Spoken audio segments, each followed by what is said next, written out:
Bom, mais um podcast aqui do Reinvestidor e hoje a gente vai trazer um convidado muito especial, Juliano Custódio. É um prazer recebê-lo Prazer é aqui. meu. Esse cara é gigante aqui, tenho grandes amigos gigantes, mais um Pô. pra lista e muito legal. A ideia hoje, Juliano, é bater um bate-papo, né? Eu estou hoje oficialmente como EQI É, e novidade. logo a gente conta sobre isso. E para que todo o meu público entenda o que é EQI, como começou, eu acho que tem muita história legal pra gente contar aí. Tem história boa. É um prazer te receber e vamos bater um papo nada formal, Bora lá. mas de muito ensino, conhecimento e história de superação. É. Eu falo muito com os meus alunos, seguidores sobre superação, né? A minha vida Importante. foi basicamente isso. Eu comecei muito novo, saí de casa com 13 anos para me tornar um jogador de futebol. Caramba. Então deixei meu pai e minha mãe lá em Santa Cruz do Sul, chorava quase todos os dias, uma criança, né? Para morar embaixo de um estádio onde passava frio, em Caxias do Sul, Serra. Sim. Passava muito frio, Foi muita no Juventude fome. ou no Caxias? Primeiro no Caxias, No Caxias. dos 13 aos 17 no Caxias, dos 17 aos 20 no Juventude. Joguei nos dois. Aí passava muito frio, muita fome.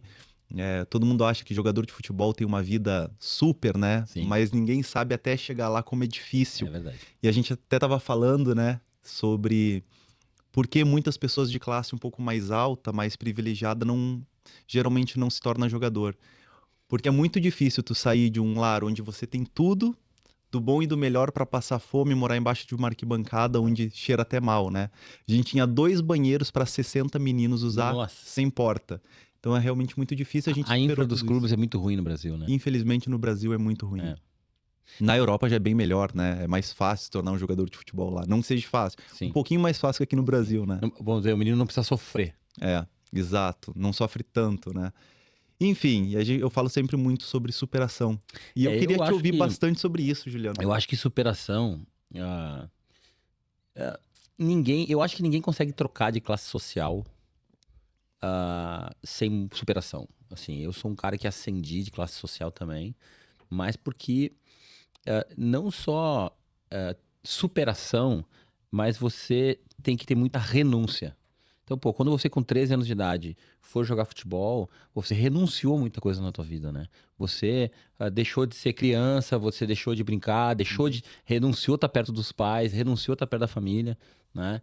E, pô, eu fiz a mesma coisa através do estudo. Então, para estudar, eu renunciei muita coisa de estar com os meus amigos, muitos finais de semana eu não tinha para estudar, para poder chegar onde eu cheguei, né? E depois, quando eu comecei a montar a empresa, eu tive que poupar muito dinheiro. Fui o último amigo a ter um carro. Fui o último amigo a poder viajar. Eu não viajava, eu não tinha carro. Eu não saía nas mesmas baladas com meus amigos. Que guardava dinheiro para quê? Para montar esse negócio aqui. Então, assim, renunciei a muita coisa. Então, é superação e renúncia. E hoje em dia, para mim, tá cada vez mais difícil explicar para as gerações mais novas isso, né? Porque a gente, como pais, muitas vezes, né? Eu tô muito cuidado até para minha filha, para eu não fazer isso com ela. A gente, como teve uma vida mais difícil na infância, a gente quer dar tudo para as crianças. Daí eles não aprendem a não ter, Sim. né? Eles não aprendem a ter problemas. A gente vai tirando os problemas das frente dos filhos. Daí, quando eles têm 20 anos de idade, que eles têm que ir pro mundo, eles descobrem que tem problemas no mundo. E aí, às vezes, eles não estão preparados porque eles não tiveram de lidar com nenhum tipo de problema quando eram mais novos, né? Então, essa superação toda que a gente foi fazendo ao longo do caminho aí deixou a gente mais forte. Esse não ter, ele é muito poderoso na nossa vida, né? É. Porque eu lembro que o meu melhor amigo jogava mais bola do que eu, muito mais bola do que eu, só que ele tinha tudo. Então saiu uma chuteirinha da Nike, o pai dele ia lá e dava. Sim. E aí eu pedia pro pai e pra mãe uma chuteirinha da Topper, que custava 10% da Nike, Sim. não tinha. Então eu tinha que pedir emprestado, às vezes jogava com um tênis, e aí escorregava porque não tinha chuteira. E aí, depois, quando eu fui em Milão, e a Nike me chamou lá pra assinar um contrato onde eles iam pagar, me dar todos os produtos, que era um sonho pra Sim. mim, aí passa tudo na nossa cabeça. Se eu tivesse naquela época, Talvez não teria agora. muito provavelmente não, né? Não teria realizado um sonho de assinar um contrato com a Nike em Milão, na sede da Nike na Itália, né? Então, o não ter, ele é muito poderoso. Eu também tenho uma filha de 4 anos, a Rebeca, e eu e a Pamela, a gente procura muito, mesmo a gente podendo dar tudo do bom e De do vez em melhor quando pra tem alguns ela. nãos, né? A gente poda bastante para ela aprender que É. não é fácil, né? Só que tu falou sobre para ter esse negócio. Exatamente. Para todos os meus seguidores, né? Para os meus alunos do curso Reinvestidor, do curso Disciplina do Dinheiro. O que é esse negócio? A EQI Sim. Investimentos. Porque eu, Rômulo, né, tive o privilégio de me tornar parceiro oficialmente hoje. A gente vai soltar mais os conteúdos durante esses próximos dias. Mas o que é esse negócio aí, Juliano? EQI vem de eu quero investir, né? Então, eu quero investir começou como um blog. Então, em 2013, eu resolvi escrever um blog de finanças, porque não existia material gratuito de finanças. De finanças até tinha um pouco, tá? Mas de investimentos, não existia um site de investimentos, não existia um blog de investimentos, não tinha material de investimentos na internet. E eu decidi escrever um blog de investimentos. Foi o primeiro, ó. Foi um dos primeiros blogs de investimentos. Já existia o blog do Baster, o fórum do Baster e tal, mas ele falava só sobre bolsa. Ele não falava sobre renda fixa, sobre fundos, sobre tesouro direto, sobre CDB, sobre LCI, sobre LCA, sobre fundos de diversos tipos. Não existia um blog que falasse disso. E eu resolvi escrever. Eu acho que eu fui o primeiro blog, assim, não lembro de ter outro blog, né, na época de investimentos. Então eu comecei a escrever o blog de investimentos, né, em 2013, né?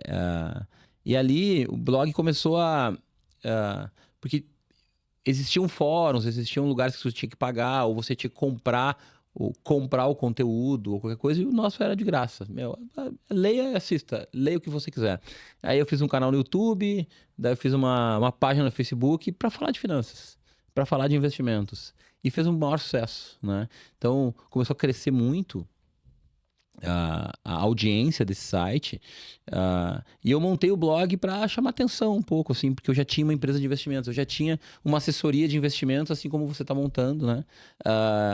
Eu tinha uma assessoria, eu trabalhei na XP, minha carreira, eu fui concursado do Banco Banrisul, daí do Banco Banrisul eu saí, trabalhei 2 anos na Ambev, daí fui trabalhar na XP Investimentos, que estava nascendo a XP Investimentos em Porto Alegre. Eu fui trabalhar na XP em Porto Alegre, isso era 2003, 2004 mais ou menos. E aí, trabalhei na XP até 2008. Em 2008, eu resolvi montar a minha assessoria de investimentos.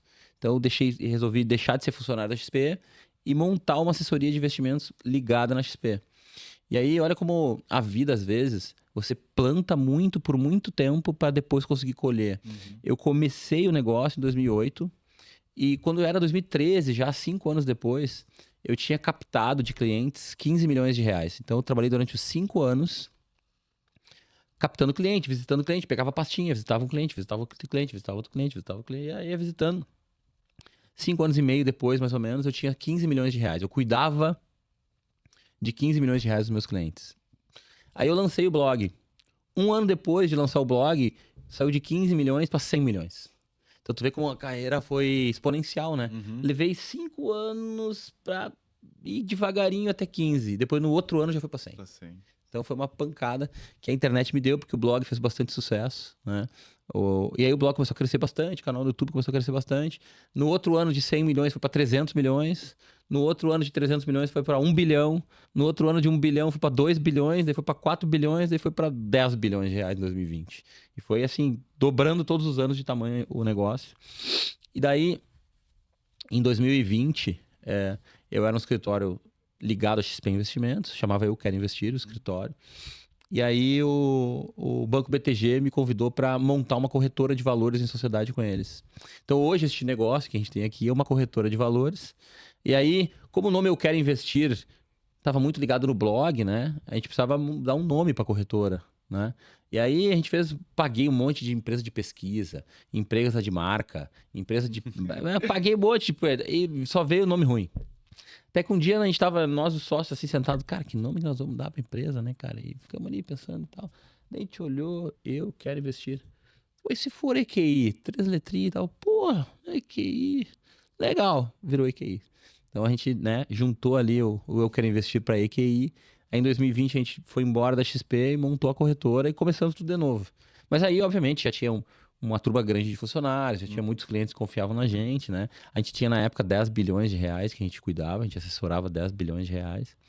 E aí a gente foi embora da XP, 2/3 dos clientes resolveram vir com a gente, 2/3 dos funcionários vieram com a gente, 1/3 ficou lá, né? E aí a gente fez e montou a corretora. Vai fazer 5 anos e tanto agora, né? Foi em 2020 isso. Metade do fim do ano vai fazer 5 anos e meio. E hoje a gente já está cuidando de 48 bilhões de reais, né? Já tem uma corretora de Praticamente valores. 50 bi. E aí agora a gente está fazendo com as empresas que estão começando nesse mercado aquilo que a XP fez com a gente, né? Que é ensinar um modelo de negócio, ajudar a trabalhar, ajudar a crescer. E a gente está muito feliz aí que você está vindo para esse mercado aí. E aí eu lembro que lá em 2008 eu comecei a minha empresa do mesmo jeito, né?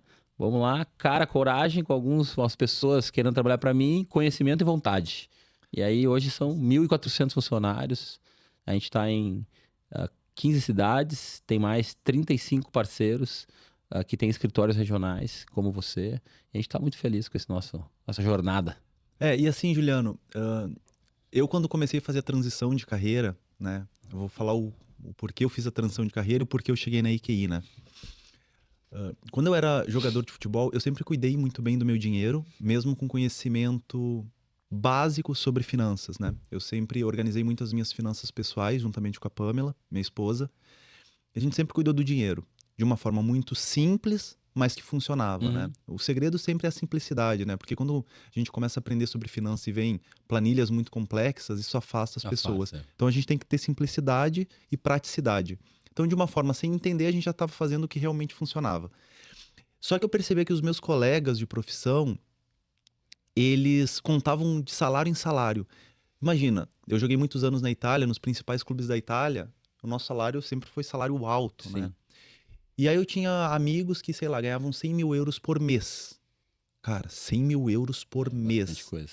O custo de vida na Itália é infinitamente inferior ao custo de vida no Brasil. Se alguém ganha 100 mil euros na Itália, alguém ganha 100 mil reais no Brasil... Sim, vive muito melhor na Itália. Vive muito melhor na Itália, né? E o salário mínimo é praticamente o mesmo valor, é 1.200 euros, aqui é 1.500 reais, então é praticamente a mesma coisa. Só que o litro... compra muito mais coisas. o litro da gasolina lá é 1,30, aqui é 6 reais, né? Isso é um dos exemplos. E aí eu percebia que os caras falavam assim, quando que vai vir o próximo salário? Falei, cara, o cara ganha 100 mil euros. Como que ele tá preocupado quando vai vir o próximo salário? Alguma coisa tá errada, né? Sim. E aí, enfim, aí depois lendo também, né? 95% dos jogadores após 5 anos que encerram, eles quebram. Por que disso, né? E aí eu percebi que não é quanto tu ganha, é o que tu faz, né? Exatamente. Com aquilo que tu recebe. É organização. Organização, né? Consciência, organização. Mas como que tu aprendeu? Porque, porque o meio, ele te empurrava pra ser gastão. Porque o meio é um meio que todo mundo gasta muito, todo mundo tem vidas exuberantes e tal. Pô, de onde é que tu aprendeu isso? Até assim, já te respondo isso. O que faz o jogador gastar muito, né? Quando o menino da base sobe pro profissional, de repente ele sobe com uma necessairezinha da, sei lá, da Renner, tá? Da Riachuelo. Aí ele chega no profissional, tá todo mundo de Louis Vuitton. Sim. E aí os caras, já cultura, tá de brincadeira, pô, de Renner aqui no profissional. Aí, só que o moleque tá ganhando 1.000 euros por mês. Eu tô falando da Itália, né? Pode ser 1.000 reais, não importa. Aí o moleque tá ganhando lá 1.000 euros. É o que ele tem. Sim. Só que ele, pô, mas eu vou chegar amanhã no vestiário, os caras vão me zoar. Então tem que comprar a necessairezinha da Louis Vuitton que custa 2.000 euros. Ele vai lá e compra. Entendi. Pra não ser zoado. Então, automaticamente, ele começa a subir sem ter a condição. Só que aí, quando ele se torna um profissional, ele começa a ganhar 50 mil euros... e ele tá andando de um carro comum, ele fala, não, eu tenho que comprar Land Rover último modelo. Só que é 2, 3 vezes o salário dele. E aí Só que ele vai lá e compra. Aí ele não quer mais usar um reloginho... Sim. Um Apple Watch. Ele quer comprar um Rolex. Ele quer comprar um Hublot. E aí ele vai nesse ciclo e ele não percebe. E não importa agora se ele já tá ganhando 100 mil. Porque o que ele plantou lá atrás...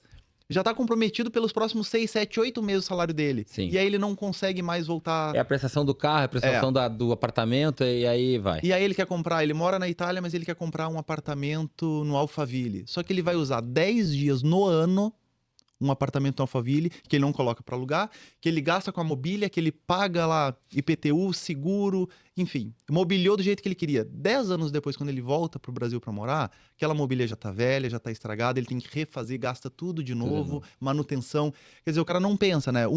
Uma coisa, eu e a Pamela, a gente nunca teve casa própria, a não ser agora, a nossa em Gramado. Claro, porque eu tava jogando. Pra que eu vou ter casa própria se eu não tenho férias praticamente como jogador de futebol? Não, e outra, em um ano tá num time, no outro ano pode estar num outro time. Exato. Então não fazia sentido pra mim, pra ela ter uma casa própria. Sim, Então a gente construiu do jeito que a gente queria, o dinheiro ficou rendendo, né? claro. Então o valor da casa naquele ano praticamente deu 3 casas pra Sim. gente. Então a gente fez novinha, bonitinha quando a gente pôde morar nela. Perfeito. Então isso que eu procuro mostrar pros jogadores, né? Então vendo tudo isso, Juliano, eu comecei a buscar, né? Eu sempre fui muito curioso, o porquê disso, porquê disso. Foi aí que eu comecei a ter insights sobre gestão financeira e investimentos. E aí eu cheguei, né, aonde eu estou hoje, que eu sou um expert em finanças e investimentos. Tirei a CPA 10, depois tirei a CPA 20, estou finalizando a Legal, CEA. muito legal. Aí ano que vem, no início do ano que vem, já vou tirar a CFP. Por quê? Porque era a mesma coisa quando eu queria ser treinador de futebol. Eu não queria ter só o conhecimento prático, eu queria ter o conhecimento técnico, né? Hoje, embora eu tenha bastante conhecimento prático, eu Uhum. queria ter o conhecimento Técnico técnico também, para claro. ajudar as pessoas de uma forma profissional, né? Legal. E aí estudei bastante para isso, tô, né, em constante evolução, aprendendo, não sei nada ainda. O pouco que eu sei, já tem ajudado bastante gente, mas Pô, quero tá aprender doido. cada vez mais. E por que que eu escolhi assim a IQI, né? Sabe, quando a gente entra nesse mercado, né? Eu até costumo falar, eu era acostumado no futebol, quando começa a se destacar como jogador, os empresários vêm tudo Sim. atrás. E eu não sabia que no mercado financeiro É era igual, assim. mesma coisa. Então eu comecei a criar conteúdos e a entregar realmente para os meus seguidores. Cara, choveu de tudo que é tipo, né? Me ligando, vamos fazer uma parceria, fazer uma parceria. E aí, claro, a gente não fala mal da concorrência, mas os principais players aí vieram atrás de mim. Só que eu comecei a olhar o modelo deles e eu vi, isso aqui não vai dar bom lá na frente. É isso aí. E agora, 2 semanas atrás, a gente viu um escândalo, né? Não, e tá um atrás da outra, né? Um atrás da outra. Esse é um dos primeiros. Surgiu, É. né? Enfiaram um COI a dar e vender nos É. clientes, perderam praticamente tudo. E é uma vida, né? É uma Não tô vida. falando do dinheiro, o dinheiro a gente recupera. Mas dentro, por detrás daquele dinheiro ali, tava uma vida. Aí tem gente que tem aqui, a aposentadoria depende daquilo ali. Dependia daquilo ali. E enfiaram um COI. E aí eu pensei, cara, eu não posso associar o meu nome, né, com qualquer instituição. Porque a gente viu o exemplo ali do William Bigode e do Gustavo Scarpa. Meu Deus. O William Bigode, conheço ele, tenho Sim. camisa dele, é um parceiro meu. Cara, eu acho que ele nem fez por maldade, Ele não né? sabia. Não sabia. Ele foi enganado. Ele foi enganado, avisou para um amigo É que isso. estava ganhando uma rentabilidade Sim. estratosférica, né? Cara, se eu tenho uma coisa que é muito boa, eu vou falar pro meu amigo. É. Foi o que ele fez. Só que aí saiu o nome de quem na imprensa? Dele, não Dele. do pessoal. É óbvio. Então, lógico que se der problema com a instituição, não vai sair muito o nome da instituição, vai sair o meu, por ter sido jogador, isso. por ser conhecido e blá blá blá. Então eu recusei todas, né? E aí aceitei o convite da IQI, porque aqui na IQI eu vi muita transparência, vi que vocês saíram do nada, suando, isso aí. construíram tudo isso. Sei que aqui não vai ser enfiado COI nos clientes, né?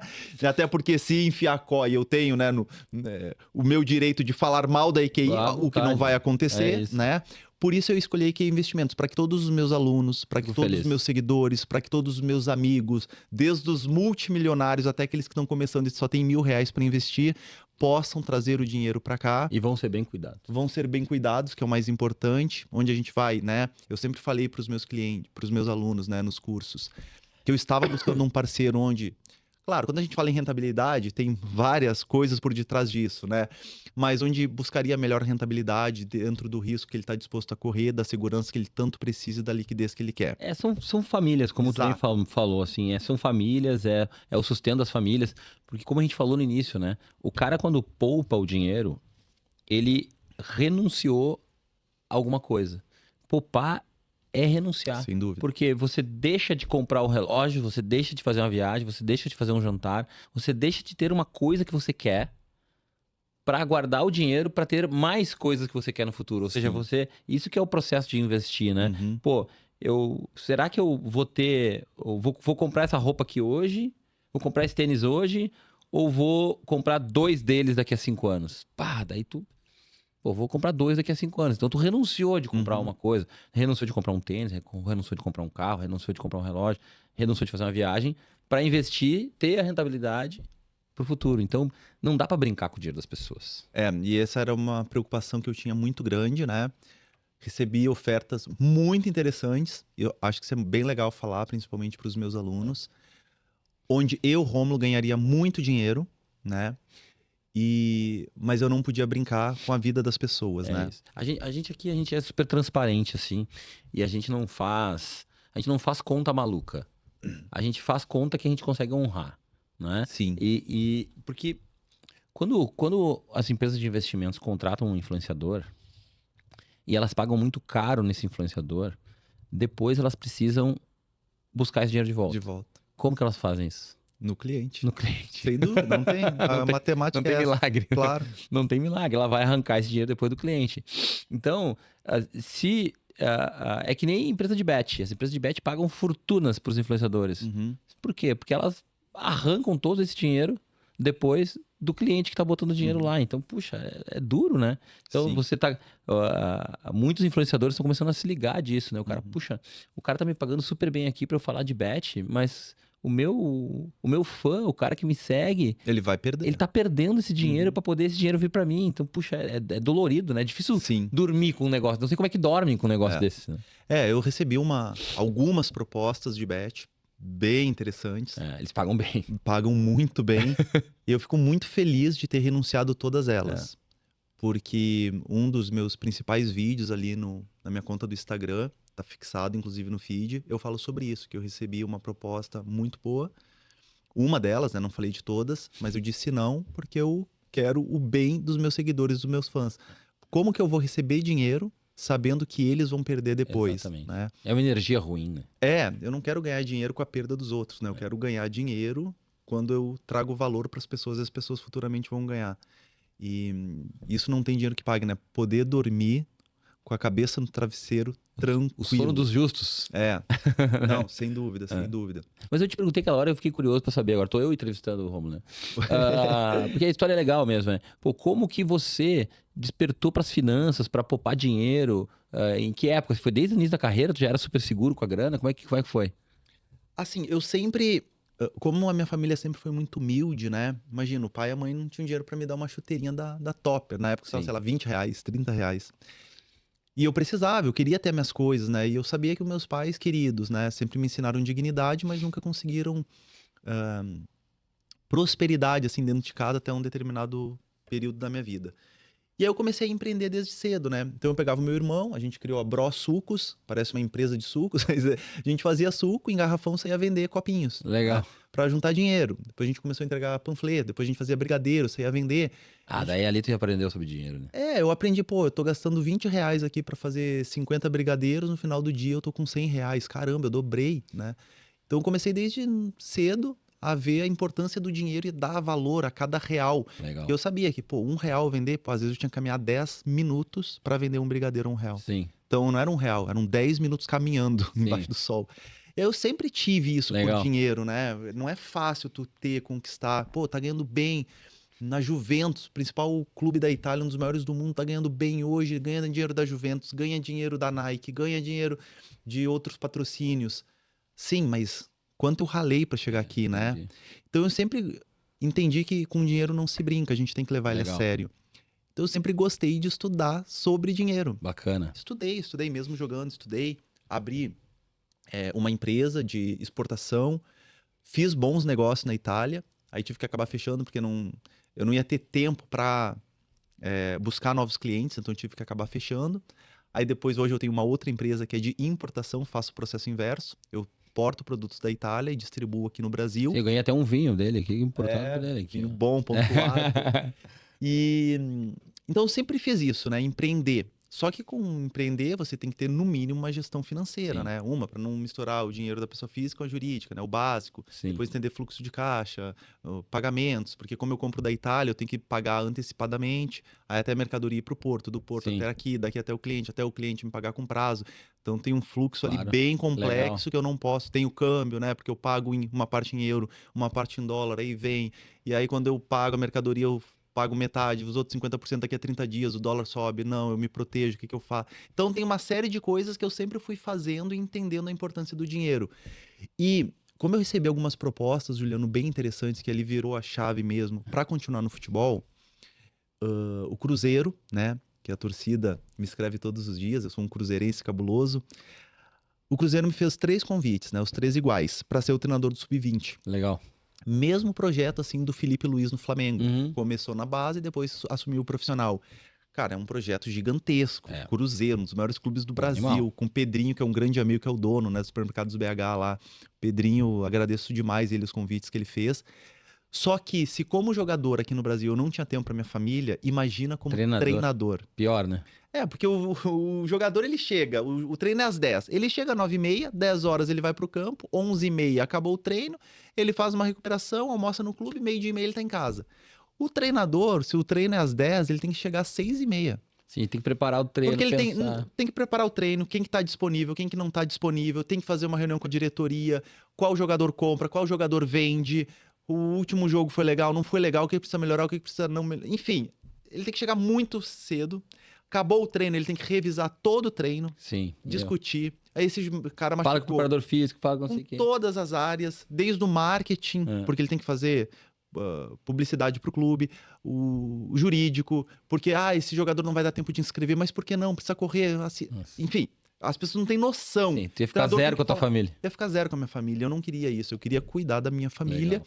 E aí, como eu sempre gostei de finanças e eu vi que a maioria dos jogadores não tem educação financeira, e o brasileiro em geral não tem, eu falei, cara, eu amo fazer isso, gosto, sempre fiz, deu certo. Pô, legal. Vou me certificar para ter bagagem de verdade, né? Ter um peso como profissional do mercado financeiro e vou ensinar as pessoas a Pô, e realmente não é cuidar do fácil, tá, dinheiro. turma? CPA 10, CPA 20, tem um monte de bancário que não consegue passar no CPA 20, hein? Bastante gente não passa. Já tô tirando a CEA agora, É. né? A CEA é mais difícil. É mais já tô difícil. tirando a CEA também, eu já tô fazendo. Já fiz bastante do curso, ali no quiz, já tô indo super bem no quiz, então já tiro a CEA agora. No próximo mês já tô com a CEA na mão. Legal. E início de 26 já tô com o CFP também, né? Porque eu quero realmente entender tudo da forma mais no detalhe possível, Sim, né? é isso Pra aí. realmente tratar bem os meus. E esse trabalho aí que tu vai fazer de ajudar o jogador, o atleta, a cuidar do dinheiro, pra não ter essa mortalidade que você falou, o cara encerrar a carreira e quebrar, né? Isso é uma das pernas, né? Mas eu tô atendendo bastante médicos, advogados, Sim. empresários, Porque tu sabe que médico é outra profissão que o cara ganha e gasta tudo que ganha. gasta mais do que ganha. O médico é igual jogador. Por que que a gente vê tanto médico fazendo plantão até hoje, depois de 20 anos de carreira? Porque ele tá gastando mais do que ele ganhou na vida. Então, vamos botar um médico aí que ganhe seus 30, 40 mil, tá? Era pro cara precisar fazer plantão Não, com 45, 50 anos? não precisava. Mas Então os caras gastam bem. Gastam bem. É um status de vida, né? É. Enfim, e aí eu tô ajudando bastante essa galera também. Principalmente Legal. os C-levels, médicos ali, autônomos, empresários. Tá sendo muito legal. Legal. Tá sendo muito legal. É muito legal quando tu pega a confiança das pessoas, né? E é gostoso tu ver a evolução delas, né? E tu vê Demais. e as pessoas, caramba, nunca tinha conseguido poupar dinheiro na vida, tu tá me ajudando a poupar dinheiro. Pô, eu sempre me realizei muito com o meu trabalho, de cuidar do dinheiro das pessoas. Isso não tem preço cuidar das pessoas. E eu sempre fiz isso um pouco treinador, né? Porque os meninos sempre perguntavam bastante coisas pra mim, de tudo, né? De família, de dinheiro, de comportamento em campo. Então eu sempre tive esse lado educador, né? Sim. E eu fico muito feliz sempre quando eu consigo ensinar. Quando Professor. um professor. Então quando eu consigo, né? Quando eu sei sobre alguma coisa, poxa, com o maior prazer eu ensino, né? É muito legal. Isso tu aprende duas vezes, né? Aquela velha. Exatamente. Não, Tu aprende duas vezes. quando tu ensina, tu firma o conteúdo na cabeça. Sim. Né? Eu sempre que aprendo alguma coisa, eu tô fazendo um curso em Harvard agora, que é um MBA para donos de empresa, porque não é um MBA que tu vai lá, tu fica um mês internado, estudando, volta pro Brasil, estuda em casa, volta, fica um mês lá de novo, 3 vezes fica um mês lá por ano. Toda aula que eu saio da aula, eu gravo um vídeo explicando a aula Uhum. e mando pra minha turma aqui, pra minha diretoria aqui. Pra quê? Pra eu firmar a informação. Então eu acabei de sair da aula, eu gravo um vídeo resumindo a aula. Uhum. E esse negócio me ajuda muito a gravar o conteúdo. É, Então, sem toda vez dúvida. que eu aprendo alguma coisa, eu tento ensinar já na mesma hora já. Uhum. Né? Então, essa é uma técnica que eu uso de aprendizado. E me faz gravar muitas informações. Uhum. Ela é bem legal. Uma vez, Juliano, eu fui o Marcelo Conha, um grande amigo que eu tenho. Ele é o proprietário da Bifly hoje. Aham. Passou a CVC, né? Estão faturando 14 bi por ano. É coisa. É muito, né? E ainda mais turismo, sendo consolidador, assim, é um leão por dia mesmo. Só que eu aprendo sempre que eu vou lá no Marcelo, eu sempre aprendo alguma coisa. E um o braço direito do Marcelo, uma vez a gente estava lá na Bifly, ele falou que todo empreendedor é um vendedor, né? É verdade. Tem que saber vender. E assim, tu como vendedor, né? Qual que é a principal quebra de objeção que tu teve, que tu aprendeu ao longo desse tempo? Porque quando tu fala de cuidar do dinheiro das pessoas, automaticamente elas ficam A retraídas, pessoa tem né? medo. O que que tu fez assim que tu diagnosticou Você nesse tempo? imagina assim, ó. Você imagina que quando a gente começou a vender investimentos, Uhum, era numa época, a gente chegava nas pessoas e dizia, ó, você vai investir com a XP Investimentos. E hoje todo mundo conhece a XP Investimentos. uhum. Mas há 15 anos atrás, ninguém fazia a menor ideia do que era a XP Investimentos. E se hoje existe uma profusão de bancos digitais, antigamente existiam 5 bancos só. Era Itaú, Bradesco, Santander, Caixa e Banco do Brasil. Só, não existia mais nada, era só esses 5. Aí, eventualmente tinha o Banrisul no Rio Grande do Sul, e aí os bancos, os banquinhos regionais, Sim. assim, os estaduais, né? Mas era só isso. Então, quando tu dizia que você ia investir numa corretora de valores, o cara, que eu vou mandar dinheiro para uma corretora? Tu vai mandar dinheiro para uma corretora. Ele falou, não, os caras, não, tu vai me roubar. Então, o nosso trabalho, hoje, a gente trabalha um pouco mais como vendedor aqui, porque as pessoas já estão acostumadas a mandar dinheiro para corretora. Sim. Na época, cada cliente que você tentava conquistar, você tinha que dar uma aula pro cara. Você tinha que dar uma aula, porque você tinha que explicar o seguinte, ó, você vai comprar na época, sei lá, uma ação. Você vai comprar uma ação do Banco do Brasil. Daí o cara, como eu vou comprar ação do Banco do Brasil? Não, você vai ser sócio do Banco do Brasil. Cara, sócio?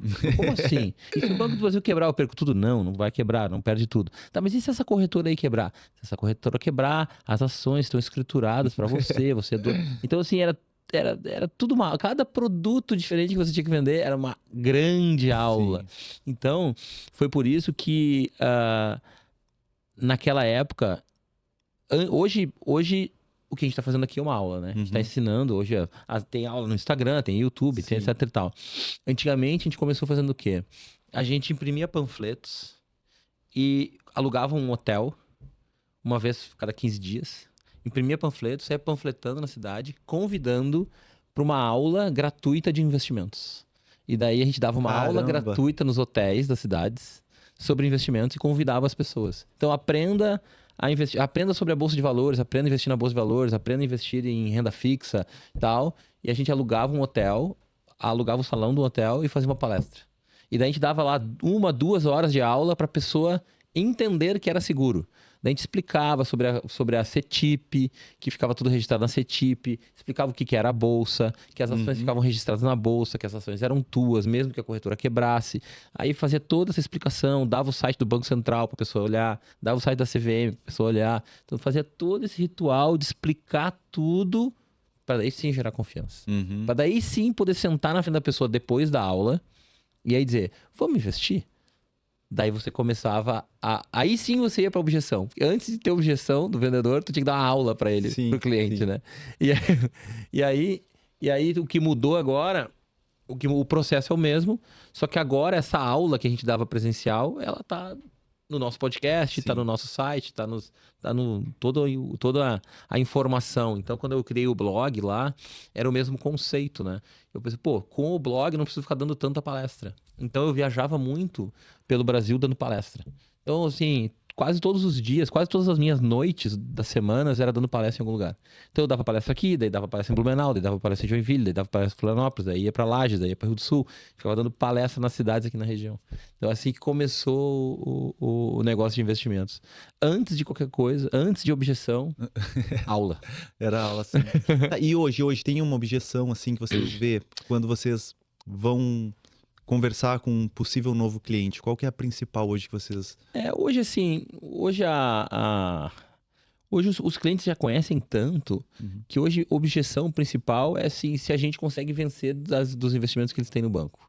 Porque hoje as pessoas não têm mais essa desconfiança, né? Quando tem, eles querem saber, pô, mas que corretora é essa daí? Quem é esse Juliano aí? De onde é que tu veio? Uhum. Né? Daí eu falo, olha, fui o maior distribuidor da XP do Brasil, montei uma corretora, a corretora em sociedade com o Banco BTG.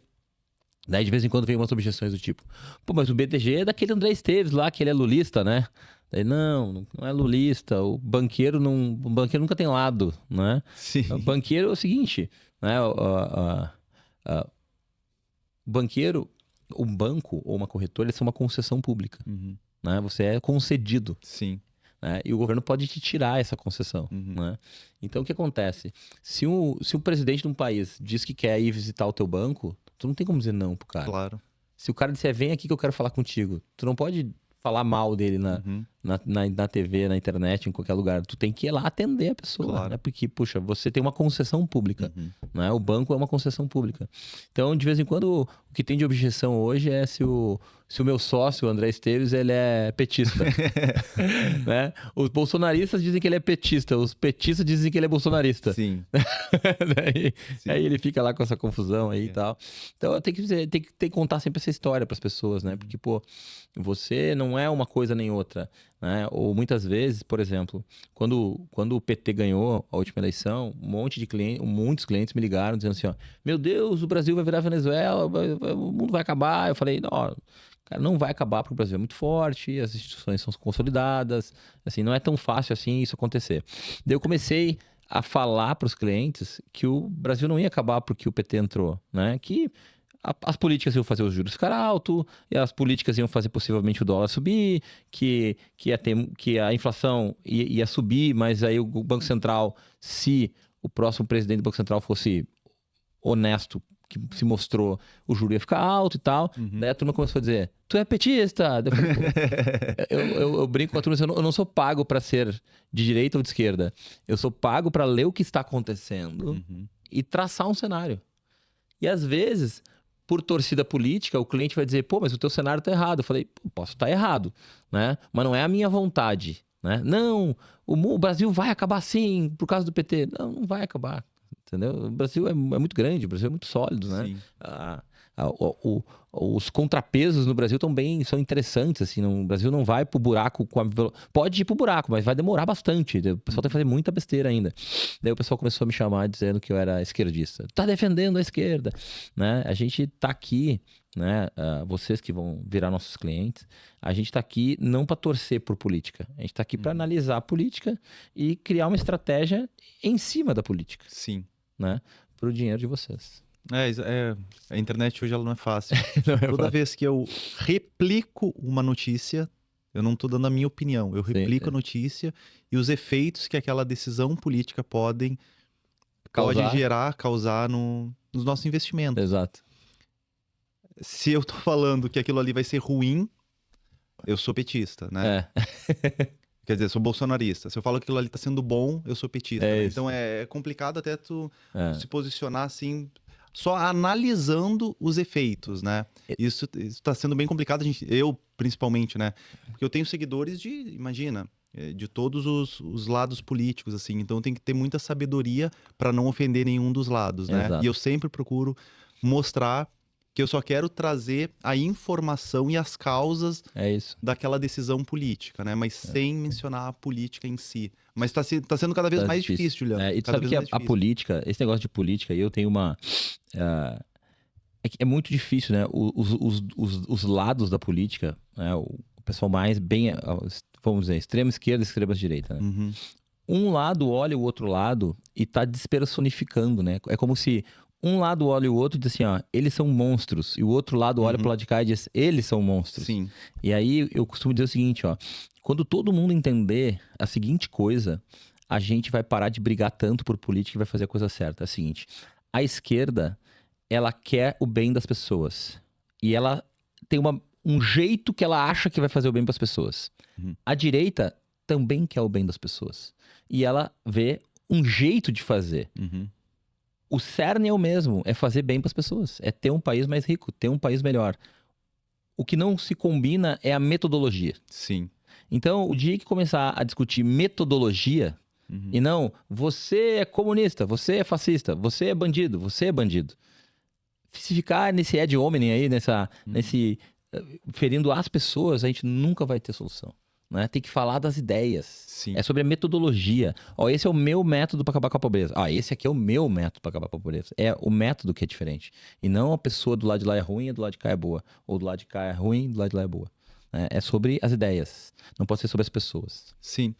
Uma das coisas que fez, assim, eu escolher a EQI é método, né? Vocês têm método, processo para tudo aqui dentro. Exatamente. Isso é muito legal, porque eu, como vim do futebol, desde os meus 13 anos de idade, eu tinha processo para absolutamente tudo. Era, assim, se eu abrir a programação de um jogador de futebol, é uma coisa louca, assim. Isso é uma curiosidade que todo mundo tem, como é que é a vida do jogador. É uma coisa muito regrada. Por exemplo, um dia antes do jogo, a gente já começa numa programação intensa. Horário para acordar, vamos botar 8 horas acorda, 8h30 toma café da manhã, 8h45 no vestiário, 9 horas trocado, 9h15 começa italiano risveglio muscolare, que seria em português ativação. Começa a ativação muscular, às 9h15, por exemplo. 9h30, todo mundo no campo. 9h35, o treinador começa a falar. 9h40 começa o aquecimento. 9h50 começa o treino. Quer dizer, assim, ó, é tudo cronometrado. E no Brasil é assim também ou o Brasil é mais freestyle? Não, todo lugar. Todo lugar é assim. E aí, pós-almoço, e depois do almoço, a hora do descanso, a hora do lanche, a hora da palestra, a hora do vídeo para analisar a fase ofensiva do adversário, a hora do vídeo para ver a fase defensiva. É tudo assim cronometrado. Então eu aprendi que isso traz resultados, né? Então quando tu ia para um clube que não tinha tanto processo, aquele clube geralmente ficava na parte de baixo da tabela, né? Então na Juventus, quando eu joguei na Juventus, né, que é o auge, assim, na Lazio. Sim. Era tudo cronometrado, desde a alimentação, descanso, treino. Ninguém imagina reforço. Que é assim, o pessoal acha que é freestyle. Não, tinha horário para tudo, né? Uma coisa até pesada, assim. E até mesmo hoje, para vocês terem uma ideia, assim, quando eu tô dormindo... Hoje eu aposentei, né? Aposentei esse ano. Então, às vezes eu tô dormindo e eu gosto de dormir de barriga para baixo, abraçando o travesseiro. E aí, várias vezes de noite, já fazem uns 10 meses que eu me aposentei, mas ainda hoje, como aquilo fica na nossa mente, eu tô dormindo de barriga para baixo, sim, no travesseiro, eu acordo, mas eu não posso dormir de barriga para baixo, aí eu viro de lado. Porque de lado é a melhor forma para descansar e não ter torcicolo. Sim. Porque imagina, eu tenho um jogo importante, eu durmo de barriga para baixo, pode me dar algum tipo de problema muscular aqui que eu não consiga jogar, então eu já ficava tenso em relação àquilo. Aí eu acordo de madrugada, eu parei de jogar, eu posso dormir agora de barriga para baixo.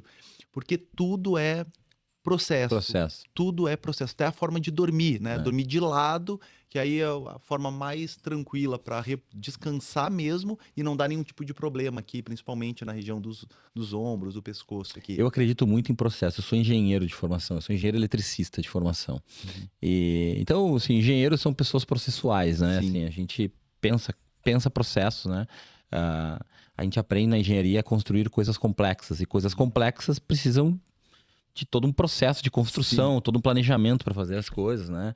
Mesmo um engenheiro civil vai fazer uma obra, um prédio, leva 4, 5 anos, então tem todo um procedimento para fazer aquilo ali, né?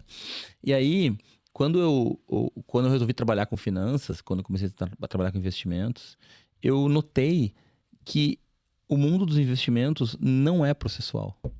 É muito freestyle. O normal é não ser processual.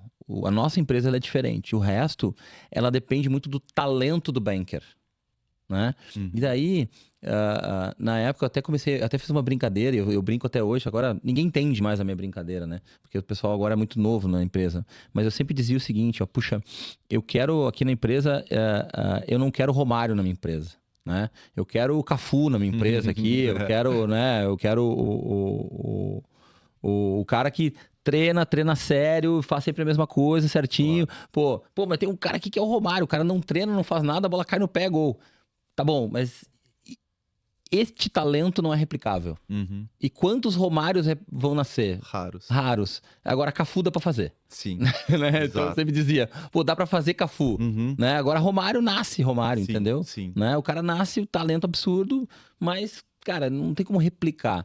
E eu queria fazer um negócio replicável. Né? Então, eu comecei a trazer processos industriais para o ramo de serviço. Porque o ramo de serviço, nunca é processual. A maior parte dos negócios de serviço não são bons em processo, né? A gente estava falando agora há pouco de Gramado, né? Por que Gramado é aquele negócio incrível? Porque eles pegaram o ramo de serviço hoteleiro, de restaurantes, etc e tal, e os caras têm um monte de procedimentos. Sim. E é por isso que tu entra lá e, cara, tudo funciona, tudo dá certo. Porque é um dos poucos lugares no Brasil onde os empresários da hotelaria, dos restaurantes e tal, os caras são chatos com o processo. Então, tem um jeito de receber o cliente, tem um jeito de sorrir pro cliente, tem um jeito de falar com o cliente, tem um jeito de poder levar o cara até a mesa. Tem protocolo para as coisas, né? Então, a gente aqui é super protocolar para as coisas. Até o meu amigo, né? O André Cagliari, ele que criou o Snowland lá em Gramado. Aham. Gramado era uma antes e depois do Snowland, Snowland. né? Mais de 10 anos atrás. E eu não imaginava da complexidade de montar um parque temático, né? E para ele ter feito o Snowland, ele teve que fazer quase 50 viagens para os Estados Unidos e não só, para entender tudo, né? Desde como que era a neve, porque a neve artificial ela é muito dura, então ela não é parecida com a Sim. original, que é fofinha, que tu pode realmente deitar, fazer os bonequinhos Tudo de bem. neve. Desde fila, né? Essa fila vai atrapalhar o corredor, não vai atrapalhar o corredor, como que faz a fila. Porque na Disney as pessoas pagam e mesmo assim vão felizes, porque é tudo cronometrado, você vai ficar 1 hora. Então você Sim, sabe que vai ficar sim. 1 hora, você não fica ali irritado. Gestão de expectativa, né? Até nível de satisfação do cliente, que antigamente era só eu brincava bastante, tu entrava na Renner, Sim, satisfeito, botãozinho. insatisfeito, não. Então aquilo ficou para trás, hoje tem as câmeras, né, com inteligência artificial, que consegue ver no rosto das pessoas se elas estão felizes, se elas não estão, o período que elas estão insatisfeitas, o período que elas estão felizes, é numa atração, é pós-atração, é durante, é antes, é depois. Então tudo isso daí para gerar realmente o nível máximo de satisfação do cliente, né? E Gramado, realmente, eu moro lá, tá sendo É incrível, né? incrível em relação a isso, tá sendo bem legal. Mas é o processo, né? É tudo processo, Os caras, a gente aqui faz muito isso, de treinar as pessoas em processos e protocolos. Então, muitas vezes aqui, a gente mandou embora da empresa grandes vendedores ou grandes profissionais que não queriam, ele conseguia bater a meta sem fazer o processo direitinho. Mas a gente não aceita isso aqui. Por quê? O cara muito talentoso, às vezes ele consegue o mesmo resultado sem o processo. Só que quando ele erra, ele faz algo absurdo. Então tu fica mais suscetível ao erro. Sim. Entendeu? E a gente não quer esse suscetível a erro. Os erros podem acontecer aqui, mas eles têm que ser calculados. E se tu tá fazendo as coisas no procedimento, a chance de tu errar é menor. A chance de tu cometer uma grande falha é menor. Né? Porque mesmo um cara muito talentoso, né? Mesmo o Romário muito talentoso, às vezes ele errava gol embaixo da trave, né? Mesmo Sim. com todo o talento dele, Sim. né? Porque às vezes o cara muito talentoso, ele fica displicente também, né? Porque o cara dá aquela displicência porque, eu sou bom pra caramba, né? Sim. Então a gente aqui aposta muito no procedimento e esse foi um dos sucessos da empresa, porque a gente é super previsível nas coisas. Eu gosto de previsibilidade, né? A gente não é aquele negócio romântico de antigamente. As pessoas assistem o Lobo de Wall Street e acham que com uma corretora de valores vai ser daquele jeito, né? Sim. Então é super romântico aquele negócio. Os caras tomando altos riscos e os caras fazendo grandes peripécias e tal. No final do dia, o nosso trabalho é super chato. Que é super, assim, chato que eu digo tem um protocolo para seguir, tem um processo para seguir, não tem aquele freestyle, né? Não tem aquela coisa do Billions, né? Ou do filme do Billions e tal. Né? Esse negócio, eu não gosto disso aqui. Eu acho que é arriscado para quem toca o negócio. O pessoal tem romantizado muito hoje, principalmente esses coaches da internet, né? Que nunca fizeram, às vezes, um pila, mas aí querem vender curso para fazer os pila deles. Que você tem que fazer o que você ama. E aí as pessoas ficam naquela, né? Elas ficam frustradas. Eu costumo falar muito com a minha esposa, né? Que os filmes de Cinderela da Disney, eles são, às vezes, mais nocivos do que os filmes de terror. Porque a pessoa que é solteira, a menina que é solteira, ela acha que vai vir um príncipe a cavalo, vai beijar a mão dela. E não é assim na vida real, né? E eles acham que a gente tem que fazer só o que ama e que a gente fazendo o que a gente ama, a gente vai ser feliz o tempo inteiro, né? Infelizmente E não é assim, né? Pô, o jogador de futebol ama ser jogador de futebol. Claro que não, ama jogar o jogo de domingo. Sim. Mas o de segunda a sábado, que tem que treinar, não pode comer doce, não pode sair, não pode dormir tarde, tem que treinar todo dia com chuva, sol, frio, não importa. É gostoso fazer aquilo? Lógico que não. Claro. Embora jogar futebol é uma coisa que eu ame. Então, esses coaches da internet, eles têm romantizado a profissão e aí as pessoas ficam frustradas, porque no dia a dia elas não amam aquilo que elas fazem, o processo, né? É chato, como tu falou, né? É aquilo, né? Não tem o colorido, né? Exatamente. E, Juliano, eu queria fazer 2 perguntas pra gente encerrar aqui de hoje. Que uma é, e eu sempre conto, né? A decisão que tu tomou, que se tu não tivesse tomado, né? As coisas não teriam acontecido pra te ter o sucesso que tu tem. Por exemplo, quando eu tinha 13 anos, passando frio, fome, apanhando dos mais velhos na concentração. Porque os mais velhos batiam na gente, né? Então a gente apanhava, passava frio, fome. E aí eu fui um final de semana pra visitar meus pais, que não tinha jogo. Aí chegando lá, a minha mãe me coloca no colo dela, assim, né? Porque eu era criança, 13 anos, imagina. Não tinha celular, não tinha internet, não tinha nada. Não conseguia nem falar com eles. Aí eu falei, mãe, lá a gente Tá passa duro? isso, passa aquilo, passa isso. Aí ela botou, vem cá, filho. Eu chorando, igual uma criança. Filho com mãe, chorando, né? De verdade, chorando. Ela assim, filho, tu não precisa passar por isso. Fica aqui, não volta. Aqui a gente tem um arrozinho e feijão, tem a cobertinha. Não tem muito, mas fome tu não vai passar, frio tu não vai passar e apanhar tu não vai. Fica, não precisa passar por isso. Aí eu chorando muito, eu falei, mãe, mas se eu não voltar, eu não vou poder dar casa pra vocês, Pô, que legal, hein? né? Então, se eu, naquele momento, né, eu costumo dizer assim que o nosso sucesso, a nossa felicidade, ele tá a uma distância de 30 centímetros, que é da cabeça ao coração. Se eu agisse pelo coração, tá bom, mãe, eu vou ficar. Mas eu usei a razão ali, né, o racional. Eu preciso voltar pra conseguir tirar vocês dessa vida. E ali, se eu tivesse ficado, usado o coração, com certeza eu não teria chego onde eu cheguei. Pô, parabéns. E aí eu queria entender de qual que foi esse momento de razão ou emoção que mudou. Eu tive, eu acho que o momento pra mim... puxa, imagine que eu morava em Canoas, no bairro Matias Velho, assim, bairro Harmonia, que é do lado do Matias Velho ali, que é um bairro pobre de Canoas, né? Sim.